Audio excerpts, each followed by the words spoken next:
నమస్తే, welcome to our channel. నేను సౌజన్య.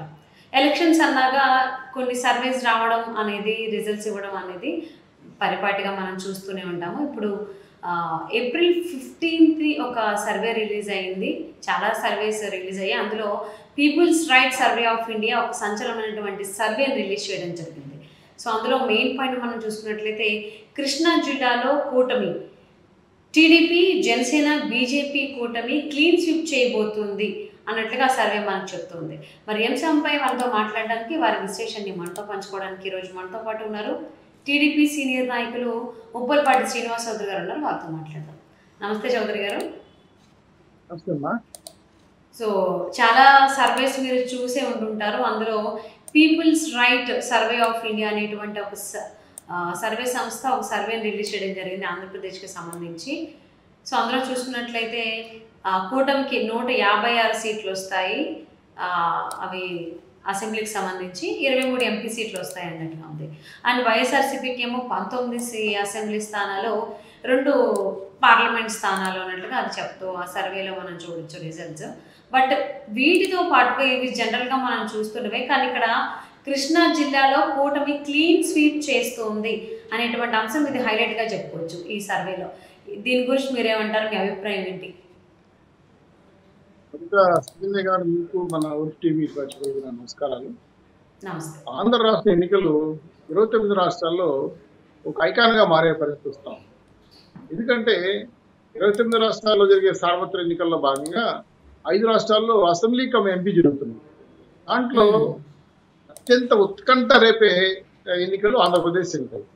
ఎందుకు ఈ మాట అన్నది వచ్చిందంటే, వైఎస్ఆర్సీపీ పార్టీ బయట బ్రహ్మాండంగా నేను పరిపాలిస్తున్నాను, నా రాష్ట్రాన్ని నేను అభివృద్ధులు నడిపిస్తున్నాను అని చెప్పి డాంబికాలు పలుకొని ఇన్ని రోజులు ఆ ప్రచారమే ఆయుధంగా పెట్టుకుని జరుపుకుంటూ వచ్చారు.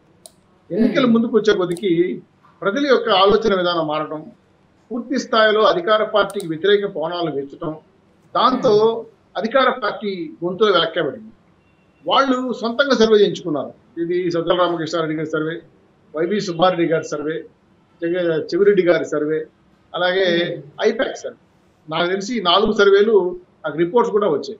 అంటే వాళ్ళ పార్టీలో వాళ్ళు జరిపిన సర్వే వచ్చి కరెక్ట్గా 1 నెల అయింది. 1 నెల క్రితం వాళ్ళకే సమాచారం ఇచ్చేసారు. ఏమని? ఒకరు 30, ఒకరు 32, ఒకరు 40, ఒకరు 27, ఒకరు ఇంచుమించు ఒక 40 వరకు వెళ్ళారు. 28 నుంచి 35 లోపల వస్తాయని ఒక 4 సర్వేలు ఇచ్చారు. అంటే ప్రతిపక్ష హోదాలో నువ్వు కూర్చుంటావు జగన్ అని చెప్పారు.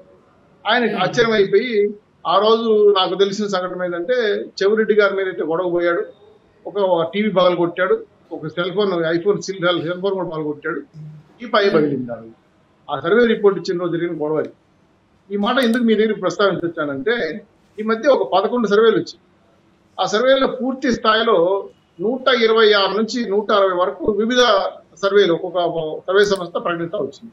అంటే ఎమ్మెల్యే సీట్లు కూటమికి 126 నుండి 160 సీట్లు వచ్చే అవకాశం ఉంది. ఇప్పుడు మీరు పెట్టిన ఆలోచన విధానంతో పీపుల్ రైట్ సర్వే వచ్చి కొత్తగా ఈ మధ్య రీసెంట్గా సర్వే చేశారు. వాళ్ళు ఇప్పుడు సర్వేలో ఒక 3-4 రకాల సర్వేలు ఉన్నాయమ్మా.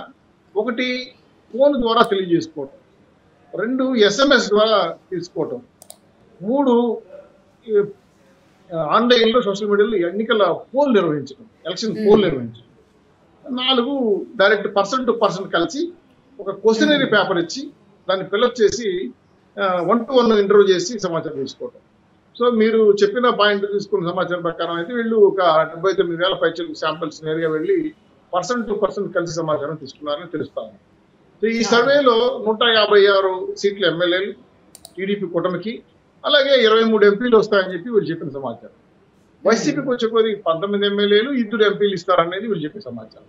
సో టోటల్గా ఏంటంటే, ఎప్పుడు కూడా బలమైన సర్వే ఏంటంటే పర్సన్ టు పర్సన్ ఇంటర్వ్యూ చేస్తేనే వచ్చే సమాచారమే చాలా కరెక్ట్గా ఉంటుంది.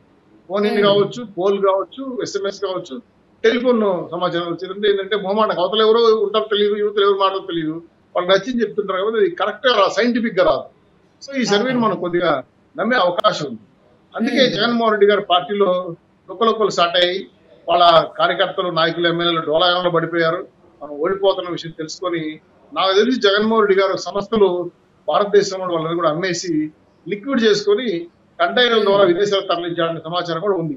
ఎందుకంటే ఏ నిమిషం ఏమవుతుందో తెలీదు, ఎప్పుడు ఓడిపోతుందో తెలీదు, జైలుకి పోతానా, బెయిల్ తీసుకోవాలి వస్తుందా, లండన్ పారిపోవాలో అర్థం కాక ఆ పార్టీల నాయకులు ఉన్నారు. కాబట్టి ఈ సర్వేలన్నీ కూడా వాళ్ళకి కాకరాపడం కాకుండా రాత్రులు నిద్రపట్టనీయకుండా చేస్తుంది. సో కూటమికి ఒక రకంగా సంతోషకరమైన వార్తలైనా కానీ దీంతో అసలు తృప్తి పడిపోకూడదు. కూటమిలో ఉన్న అభ్యర్థులు కానీ పార్టీ నాయకులు కానీ మరింత కష్టపడాలి, మెజారిటీ పెంచుకోవాలి, అలాగే సీట్లు కూడా పెంచుకోవాలి. ఎందుకు మాట వచ్చిందంటే ఈ దుర్మార్గమైన ప్రభుత్వం మళ్ళీ అధికారం వస్తే రాష్ట్రం శ్మశానం అవుతుంది, ఒక బీహార్ అవుతున్న విషయం వాళ్ళు క్లియర్గా చెప్పేశారు.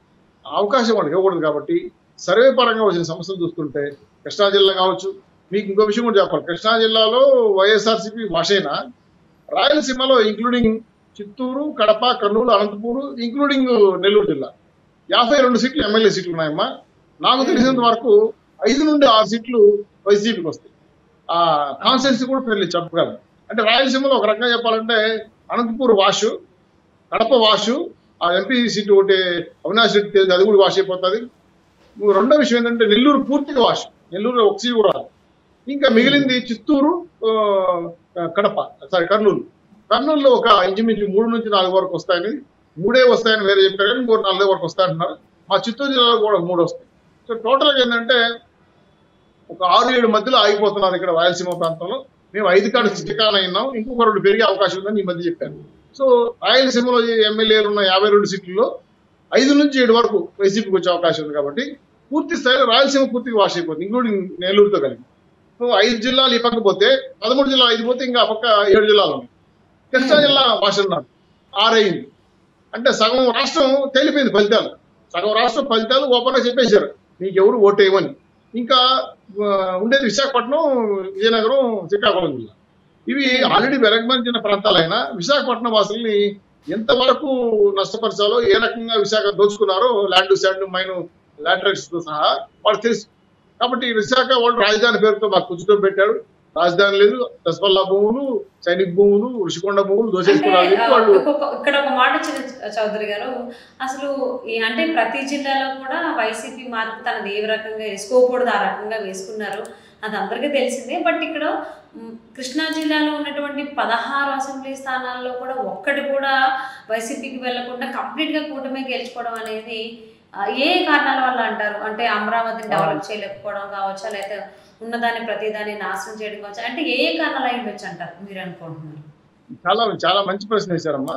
మెయిన్ గా 4 ఎస్సీ జిల్లాల మధ్యలో అమరావతి నిర్మిస్తానని చెప్పి దాదాపు 29 గ్రామాలు 35,000 పైచలకు భూములు ఇచ్చారు. వాళ్ళని నిట్ట నిలువలో ముంచేశాడు, పూర్తి స్థాయిలో సిఆర్డీని మార్చేశాడు. పైగా ప్రభుత్వాన్ని నమ్మించిన రైతుల యొక్క కష్టాలు కడగళ్ళు చూసాం. 2,600 కేసులు పెట్టారమ్మా.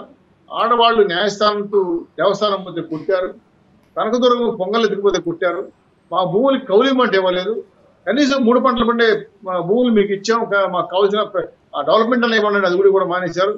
దాదాపు 5 ఏళ్లుగా వాళ్ళు నిరసన తెలియజేస్తా అంటే ఒక్క పూట కూడా చర్చ జరగలేదు. మీకేం కావాలి, మీకేం చెప్పాలి, అంత పూర్తి స్థాయిలో వాళ్ళని అవమానపరిచేది కాకుండా మహిళలను కూడా చూడకుండా మీరు గాజులు వేసుకుంటారా, కారులు తోలుతారా, వ్యక్తిగత హననం చేశారు వాళ్ళు. అవన్నీ కూడా మనసులో ఉంది. ఎందుకంటే కన్న బిడ్డల్లాంటి భూములు మీకు ప్రభుత్వానికి ఇస్తే మమ్మల్ని ఈరోజు రోడ్లు పాలు చేశారు, విధులు పడేశారు, మాకు కనీసం కౌలు ఇవ్వకుండా అవమానిస్తున్నారు. మేము వెళ్ళి సిఆర్డీ దగ్గరికి వెళ్తే లాఠీలతో కూడా బయట వచ్చారు.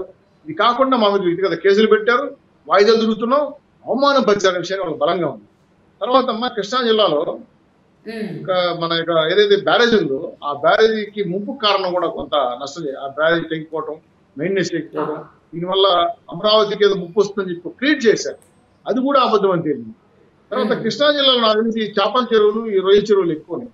అంటే ఆక్వా పరిశ్రమ, దీనికి మనం రూపాయి కింద అప్పుడు యూనిట్ కరెంట్ ఇచ్చేవాడు, ఏకదమ్మ 4,000 రూపాయలు ఇచ్చి సీడు, వాళ్ళు దానికి కావాల్సిన ఫీడ్ మాఫియా చేతులకు వెళ్ళిపోయింది. జగన్మోహన్ రెడ్డి గారు ఎవరైతే ఉన్నారో వాళ్ళ బినామీలు సీటు ఎంత రేటు ఇస్తే వాళ్ళ దగ్గరే సీటు కొనుక్కోవాలి, వాళ్ళ దగ్గరే ఫీడ్ కొనుక్కోవాలి. పిల్లల అభివృద్ధి చేపలు, రొయ్యలు అయితే అదే మెటీరియల్ మళ్ళీ వాళ్ళు చెప్పినట్టు కొనుక్కోవాలి. అంటే వాళ్ళకే అమ్మాలి, ఎవరికి అమ్మడానికి లేదు. ఎక్స్పోర్ట్ ఇంపోర్ట్ తో పాటు వాళ్ళు పర్మిషన్ తీసుకున్నారు. ఇకపోతే పరిశ్రమ సీడ్ ఇవ్వరు, ఫీడ్ ఇవ్వరు. ఇప్పుడు పూర్తిగా కృష్ణా జిల్లాలో చేపల చెరువులు మొత్తం మూసేశారు. ఇది కాకుండా ఏదైతే కృష్ణా జిల్లాకు నీటి వనరులు ఉన్నాయో ఆ వనరులు ఆపేశారు. పూర్తి స్థాయిలో కృష్ణా జిల్లా ఉన్న పరిశ్రమలు ఏవైతే వస్తాయనుకున్నామో అవన్నీ కూడా వీళ్ళు దెబ్బ పారిపోయారు. సో పూర్తి స్థాయిలో రైతులను ఇబ్బంది పెట్టాడు, పరిశ్రమ లేకుండా చేశాడు. రాజధాని వస్తే కృష్ణా జిల్లా బంగారు కృష్ణా జిల్లా అవుతుంది అనుకున్న ప్రజలు ఆశల మీద నీళ్ళు చల్లేశాడు. ఇవన్నీ వాళ్ళ కడుపులో రగులుతున్నాయమ్మా. అన్న బిడ్డలు లాంటి భూములు పోట్టుకున్నాం, బిడ్డల్ని చదువులు లేకుండా ఉద్యోగాలు లేకుండా చేసుకున్నాం. పూర్తిగా మా పరిస్థితి ఘోరం అయిపోయింది. కాబట్టి వారు వన్ సైడ్ చేశారు. నీకు జగనన్న నీకు ఓటేమి 16 సీట్లు మేము గెలిపిస్తాం. సేమ్ రాయలసీమకు వచ్చి అదే పరిస్థితి. పట్టిసీమ కానీ అందులో గాలినగర సుధరాశ్రమ నదులు కానీ ఇవన్నీ కూడా రైతులు నీళ్ళు ఇవ్వాల. కుప్పాన్ని నీళ్ళు ఇస్తారని అబద్ధాలు చెప్పాడు. బాహుబలి ప్రాజెక్ట్ సో ఇంతకు ముందు కూడా మీరు ప్రస్తావించారు అనంతపురం జిల్లాకు సంబంధించి ఎక్కడెక్కడ వైసీపీకి ఒక 2-3 సీట్లు రావచ్చు ఏంటి అని. సో ఇక్కడ peoples right survey of India అయితే కంప్లీట్ గా కృష్ణా జిల్లా అయితే కూటమి క్లీన్ స్వీప్ చేస్తుంది అనే అంశానికి సంబంధించి మీ అభిప్రాయం మాతో పంచుకున్నందుకు thank you so much Chowdary గారు.